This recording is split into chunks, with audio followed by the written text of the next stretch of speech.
Bismillahirrahmanirrahim. Assalamualaikum warahmatullahi wabarakatuh.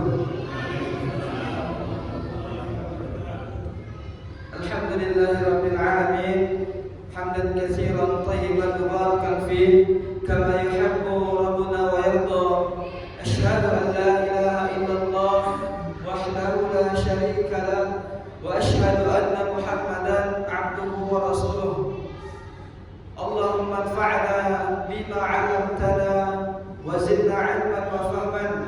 Allahumma ati nufusana taqwaha wa zakkiha anta khairu man zakkaha anta waliyuha wa maulaha. Allahumma inna nas'aluka 'ilman nafi'an wa rizqan thayyiban wa 'amalan mutaqabbalan. Alhamdulillah, segala puja dan puji syukur kita hanya milik Allah Subhanahu wa taala. Karena Allah Subhanahu wa taala lah yang telah memberikan kita nikmat yang sangat banyak. Baik nikmat tersebut nikmat yang kita sadari maupun nikmat yang tidak kita sadari. Kemudian salawat serta salam selalu kita haturkan kepada Nabi kita, Nabi Muhammad sallallahu alaihi wasallam, kepada para sahabat, kepada para tabi'in, kepada para tabi'ut tabi'in, dan kepada seluruh kaum muslimin yang senantiasa untuk mendekatkan diri kepada Allah Subhanahu wa taala. Para jamaah yang semoga dirahmati Allah Subhanahu wa taala, di antara nikmat yang Allah Subhanahu wa taala berikan, nikmat yang terbesar adalah Allah Subhanahu wa taala mampukan hati-hati kita untuk bergerak ke masjid, ke rumah, dari rumah-rumah Allah Subhanahu wa taala, untuk mendekatkan diri kepada Allah Subhanahu wa taala.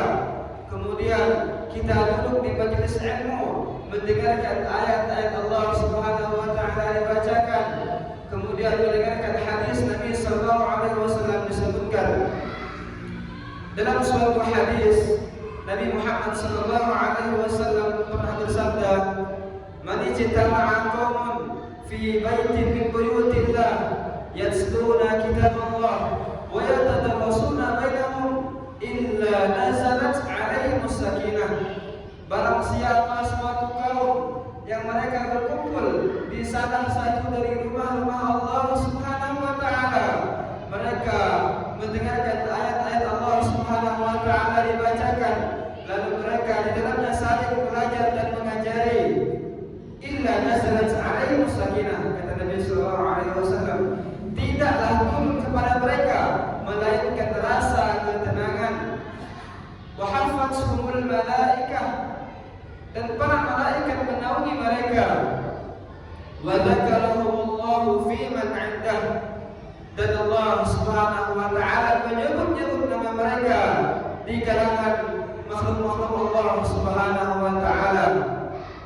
Kemudian di antara keutamaan menuntut ilmu, mendengarkan ayat-ayat Allah Subhanahu wa taala dibacakan adalah apa yang disabdakan oleh Nabi sallallahu alaihi wasallam. Nabi sallallahu alaihi wasallam bersabda, "Man salaka tariqan yaltamisu fihi 'ilman, sahalallahu lahu bihi tariqan ilal jannah."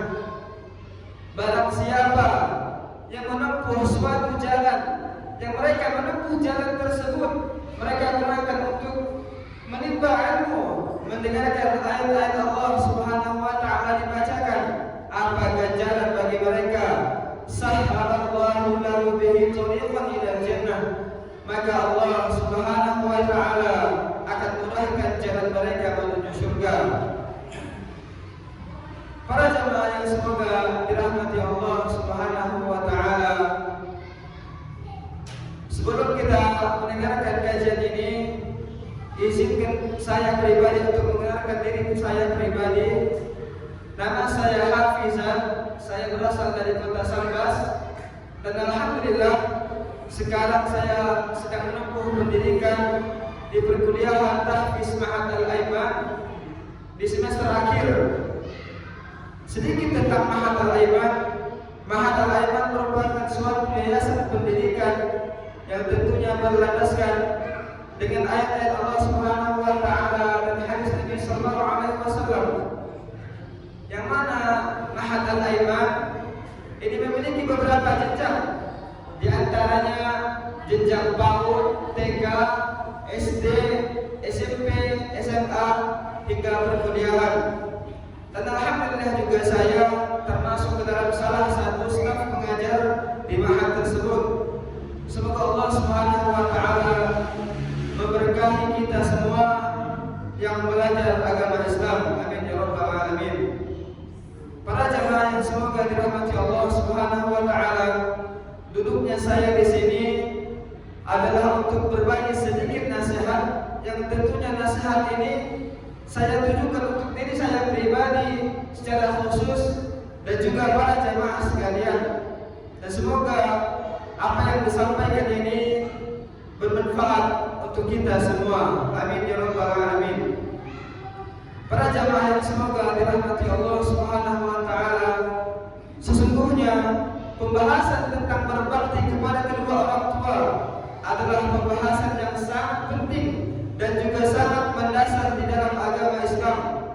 Ia bukan merupakan sekedar akhlak yang mulia, akan tetapi konsekuensi seseorang ketika mentauhidkan Allah Subhanahu wa taala. Seorang hamba yang benar-benar mentauhidkan Allah, mengesahkan Allah Subhanahu wa taala, pastilah akan memuliakan apa yang telah Allah Subhanahu wa taala muliakan.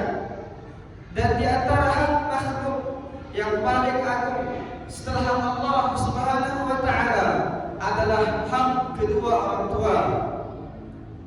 Tidaklah Allah Subhanahu wa taala memerintahkan sesuatu setelah perintah untuk mentauhidkannya di dalam banyak ayat, kecuali Allah Subhanahu wa taala menggandengkan perintah tersebut dengan perintah untuk berbakti kepada kedua orang tua. Hal ini menunjukkan betapa besarnya kedudukan orang tua di dalam Islam. Ada dua cara agar seorang anak kembali berbakti mengingat jasa kedua orang tuanya. Yang pertama adalah mentadabburi dalil-dalil tentang pentingnya dan mulianya berbakti kepada kedua orang tua, baik yang Allah Subhanahu wa taala sebutkan di dalam Al-Qur'an maupun yang Nabi sallallahu alaihi wasallam jelaskan di dalam hadisnya. Kemudian cara yang kedua adalah mengingat jasa kedua orang tua yang sudah merawat kita, menjaga kita, membesarkan kita sejak kita di dalam rahim seorang ibu kita hingga kita lahir menjadi anak-anak tumbuh dewasa. Para jamaah yang semoga dirahmati Allah Subhanahu wa taala, poin yang pertama yang akan kita bahas adalah kemuliaan berbakti kepada kedua orang tua yang termaktub di dalam Al-Qur'an maupun sunnah Nabi sallallahu alaihi wasallam. Orang tua memiliki kedudukan yang sangat mulia di dalam agama Islam. Banyak dalil yang Allah Subhanahu wa taala telah menggandengkan perintah untuk mentauhidkannya dengan perintah berbuat baik kepada kedua orang tua.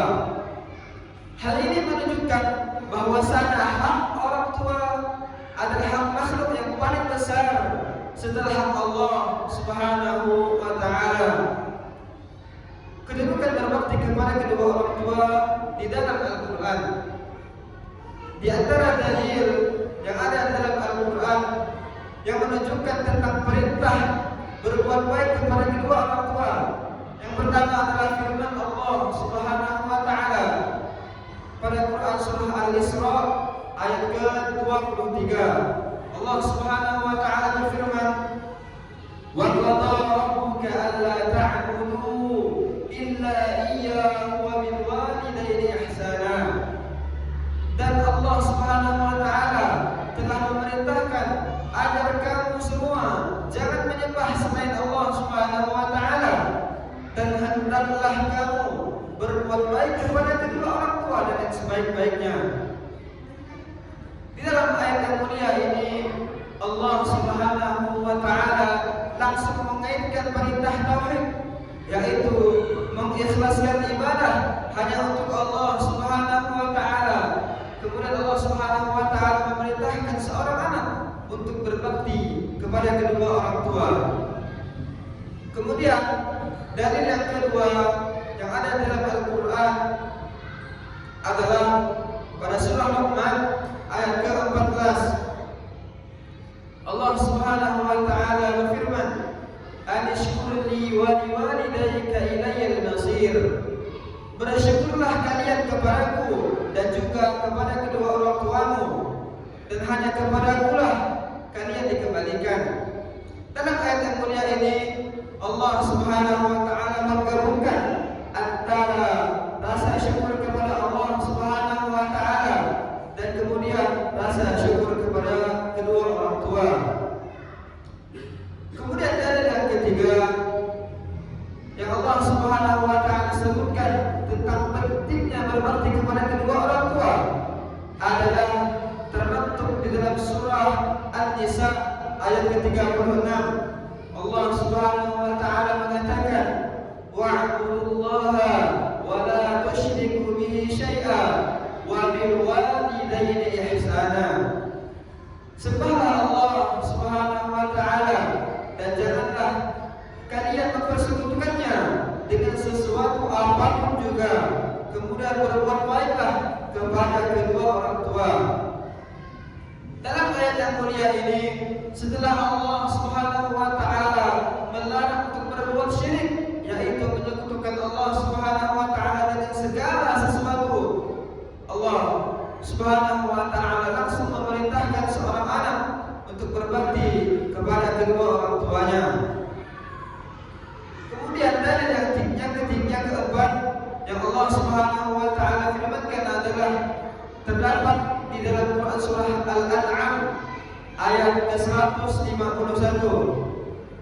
Allah Subhanahu wa Ta'ala katakan, "Qul ta'alu atlu ma harrama rabbukum 'alaikum alla tusyriku bihi syai'a wa bil walidayni ihsana." Katakanlah, marilah aku bacakan apa yang Allah Subhanahu wa Ta'ala harapkan. Janganlah kalian mempersekutukan Allah Subhanahu wa Ta'ala dengan sesuatu apapun juga. Kemudian yang kedua adalah berbuat baiklah kepada kedua orang tua.